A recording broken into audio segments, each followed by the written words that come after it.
আপনারা এখানে লিখেছেন পুলিশকে হতে হবে জনগণের প্রকৃত বন্ধু। সেটা আপনারা নিজেরা যাতে বুকে হাত দিয়ে বলতে পারেন সেরকম পুলিশিং ব্যবস্থা গড়ে তুলবেন আশা করি। প্রতিটি থানায় আগত সেবা প্রার্থী যেন কোনো প্রকার হয়রানি ছাড়া আইনি সহযোগিতা পায় তা নিশ্চিত করতে হবে। মনে রাখবেন, আপনাদের প্রতিটি আচরণ যেন রাষ্ট্রীয় সেবকের প্রতিফলন হয়। পুলিশই জনতা, জনতাই পুলিশ, এই স্লোগানকে কেবল মুখে নয় কর্মে বাস্তবায়ন করতে হবে। এটা কারা লিখেছে আমি জানি না এই লাইনটা। আপনারা যে জনবান্ধব পুলিশ সেটা প্রমাণ করার জন্য আপনাদের সামনে আরও সুযোগ আছে, সময় আছে।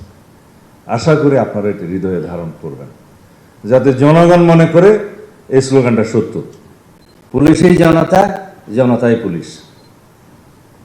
যে কোনোভাবে হোক প্রাতিষ্ঠানিকভাবে আমাদেরকে কিছু বিষয়ে বিব্রত হতে হয়েছে, সেটা কাটিয়ে ওঠার জন্য আপনারা যথেষ্ট চেষ্টা করেছেন বিগত 2-2.5 মাসে এই গণতান্ত্রিক সরকারের অধীনে, এবং ভাবমূর্তি আপনারা সমুন্নত করতে পেরেছেন বলে আমরা বিশ্বাস করি।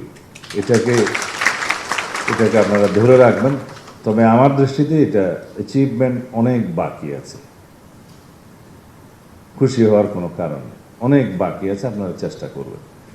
এক্সপার্ট ইঞ্জিনিয়ারদের দক্ষ হাতে দেশের মানুষকে প্রতিদিন সুরক্ষিত রাখার প্রত্যয় নিয়ে এলো সেফ সার্কিট ব্রেকার।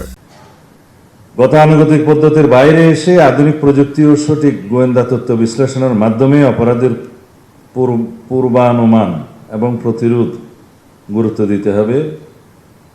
এখানে আমি বলতে চাই যে আমরা অপরাধ সংগঠিত হওয়ার পর ব্যবস্থা নেই, যেটা রিয়েক্টিভ।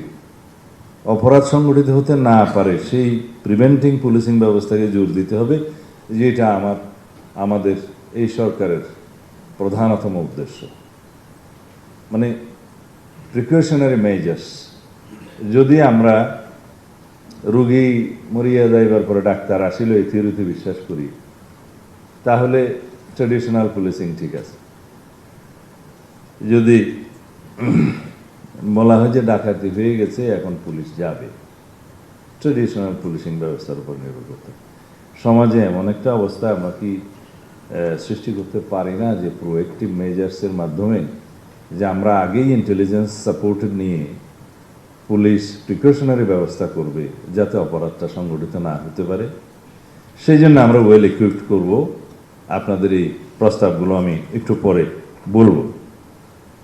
অপারেশনাল কার্যক্রম পরিচালনায় সেটা আমি বলেছি আন্তর্জাতিক মানদণ্ড মানবাধিকার।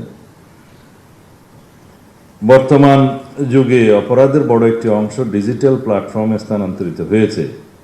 সাইবার অপরাধ, গুজব এবং অপপ্রচার রোধে আপনাদের প্রযুক্তিগত সক্ষমতা বাড়াতে হবে, এখানেই আমি কথা বলব। ডেটা অ্যানালিটিক্স এবং ডিজিটাল ফরেন্সিকের সর্বোচ্চ ব্যবহারের মাধ্যমে অপরাধীদের শনাক্ত করতে হবে। এই লক্ষ্যে উন্নত বিশেষায়িত প্রশিক্ষণের জন্য যারা প্রস্তাব করেছেন, সিলেট ও বরিশাল বিভাগে 2টি পুলিশ ট্রেনিং সেন্টার এবং চট্টগ্রামে বিশেষায়িত প্রশিক্ষণ প্রতিষ্ঠান স্থাপন করা, সে বিষয়ে আমি একটু পরে কথা বলবো।